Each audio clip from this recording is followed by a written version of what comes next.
They were famous, recognized everywhere they went, and then they were gone. From County Public Safety, this is Therese. Yes. How do I go about, the missing person? No final phone call, no trace, just vanishing, as if they'd been erased from existence. Theories swirl, rumors grow, but the truth, still locked in silence. These are famous people who mysteriously disappeared and were never found.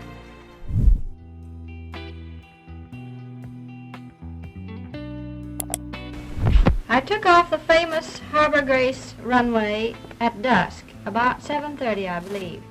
She was the face of courage in flight, the first woman to soar solo across the Atlantic, and the pilot who set out to circle the globe at a time when the world was still stitched together by static-filled radio waves and open sky.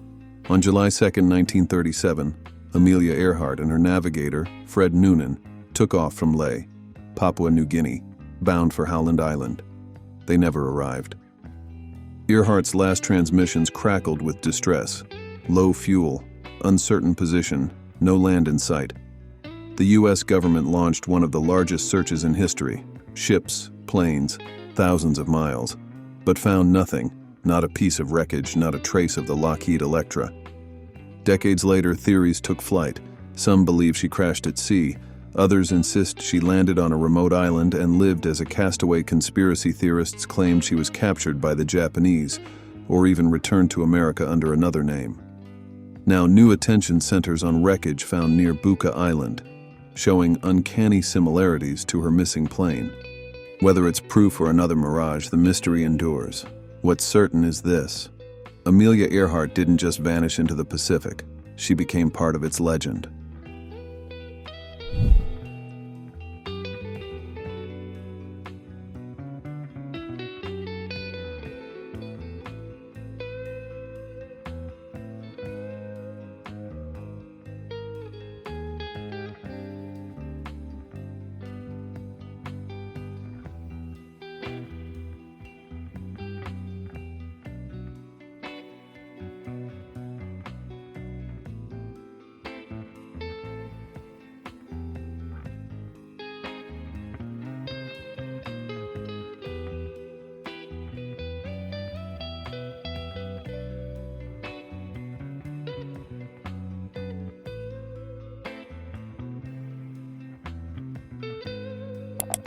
You know, it's such a gift to be a part of this franchise, right? And then to live in a city that I love so much. And the fact that people like it is pretty exciting. Zoe McClellan was once a familiar face on primetime TV, sharp, composed, and magnetic as Special Agent Meredith Brody on NCIS, New Orleans off-screen. She was a devoted mother, navigating the challenges of single parenthood after divorcing actor Jean-Pierre Gillin. Her career took her from Jag and Suits to a major role alongside Kiefer Sutherland in Designated Survivor. But behind the scripts and red carpets, her life was unraveling in ways few could have imagined. And my gut just knew, like I just felt really good about it, like it felt so right. And so, yeah, my life changed that day. In 2017, McClellan moved to Toronto for filming, taking her young son with her, a decision that sparked a bitter custody battle. Ghislaine accused her of abduction, but a court later ruled she'd done nothing wrong. She was her son's primary caregiver, the judge said, and her move wasn't made in bad faith. Then, suddenly, the spotlight dimmed. Designated Survivor was canceled. McClellan disappeared from Hollywood, and soon from public life altogether. By 2021, reports surfaced that she and her son were missing. Authorities launched an investigation, suspecting she'd gone off the grid to avoid new legal disputes. No one has publicly seen or heard from her since. The actress, who once embodied confidence and justice, simply vanished.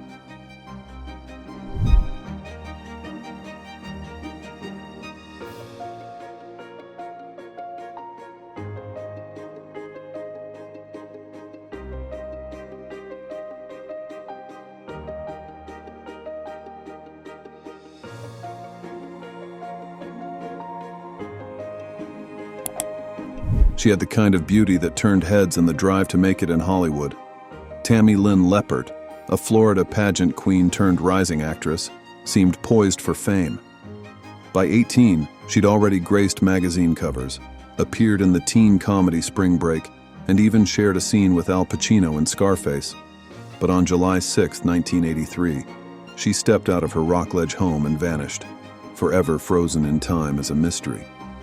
Tammy left with a male friend that day, her mother later recalling she hadn't even brushed her hair. Unusual for someone so meticulous about her appearance. The friend claimed they argued, and he dropped her off along State Road A1A near Cocoa Beach's Old Glass Bank. No one ever saw her again. In the weeks before, Tammy's behavior had changed. After a spring break cast party, she became withdrawn, frightened, convinced she'd seen something she shouldn't have. Some whispered about drug connections, secret pregnancies, or the possibility she crossed paths with serial predator John Crutchley, who moved to the area around the same time. Every theory leads nowhere, no remains, no closure, just a young woman's promise, lost somewhere between fame and fear.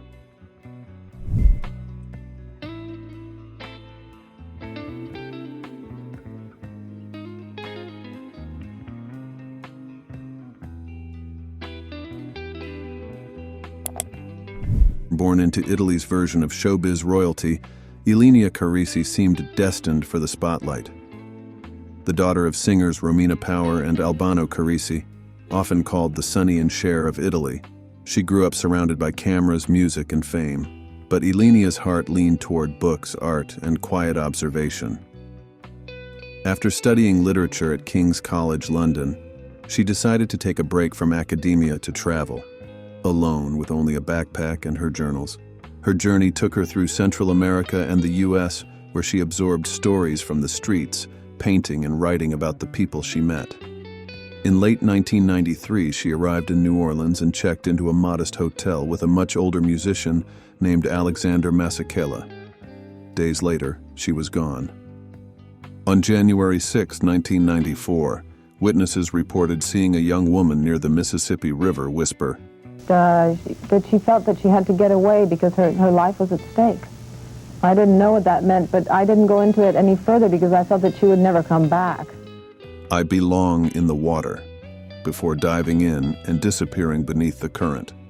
Her belongings were found neatly packed in her hotel room. No body was ever recovered. Whether that woman was Ilenia remains uncertain. Her father declared her legally dead in 2014, but her mother still searches, clinging to the hope that one day, Ilenia Carisi will be found.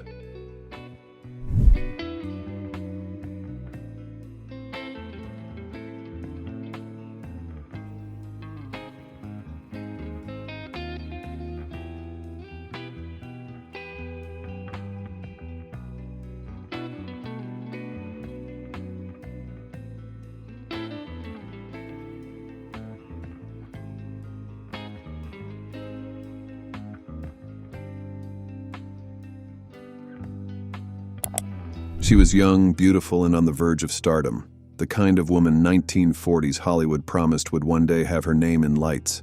But on October 7, 1949, 27-year-old Jean Spangler vanished into Los Angeles' neon night, leaving behind only her purse, a cryptic note, and a daughter waiting for her to come home.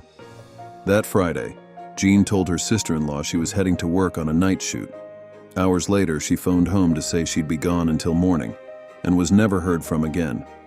2 days later, her handbag turned up in Griffith Park. Inside was a note that read, "Kirk, can't wait any longer. Going to see Dr. Scott.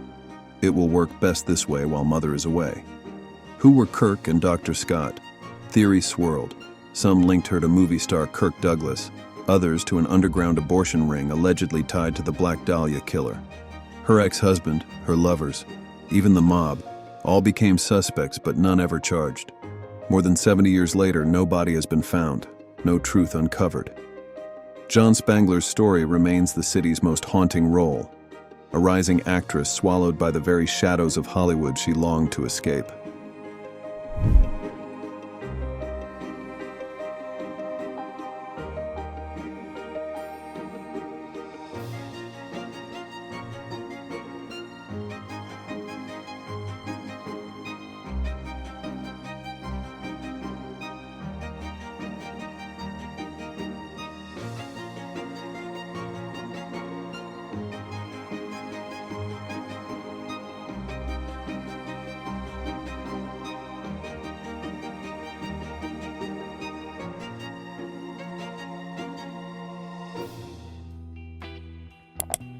He was only 18, on the edge of adulthood with a Hollywood resume most actors twice his age would envy. Joe Pickler had starred alongside Robert De Niro, Jon Voight, and in the beloved Beethoven films. Then, in January 2006, he vanished. No goodbye, no witness, just silence. After years in Los Angeles, Pickler had returned home to Bremerton, Washington, to finish school before heading back to Hollywood. Friends said he was upbeat, making plans, laughing about the future. But one early morning after a late-night hangout, he made a brief phone call and was never heard from again. His car was discovered near a body of water, lights off, doors locked, with poems and a letter inside. Police read it as a possible suicide note. His family didn't. They said it spoke of tomorrow, not an ending. Inside his apartment, lights were still on, the door unlocked, some valuables missing. It looked less like despair and more like interruption. Did Joe Pickler take his own life, run away, or meet with something darker? Nearly 2 decades later, no one knows. No body. No proof. Just a question that refuses to fade. What really happened to Joe Pickler?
For nearly a century, she was the girl who might have lived, the vanished princess whose name became legend. Anastasia Romanov, the youngest daughter of Russia's last Tsar, was just 17 when revolution swept through her world. On a summer night in 1918, the Romanov family was herded into a basement in Yekaterinburg. Minutes later, gunfire filled the room, ending the Russian monarchy, or so history believed. When investigators searched for the remains, 2 bodies were missing: the Tsar's son, Alexei, and one of his daughters, widely thought to be Anastasia. Rumors ignited across Europe. Had she escaped? For decades, women stepped forward claiming to be the lost princess. The most famous, Anna Anderson, convinced many. She looked like Anastasia, knew intimate royal details, and bore scars that seemed to match her story.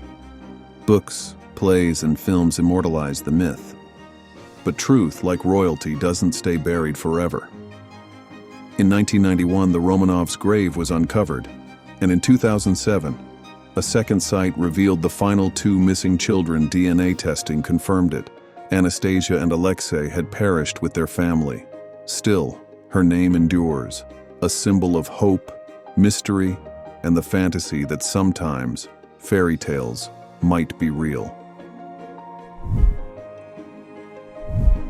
Some say they ran, others believe they were taken, but the real answer may never come to light. Their stories remind us that even fame can't protect you from the unknown, and that sometimes the greatest mysteries don't end, they simply fade. Which of these disappearances still haunts you the most? Share your theories in the comments, and if you love unraveling the unsolved, hit like, subscribe, and stay with us for more chilling mysteries that remain unsolved to this day. Thank you for watching.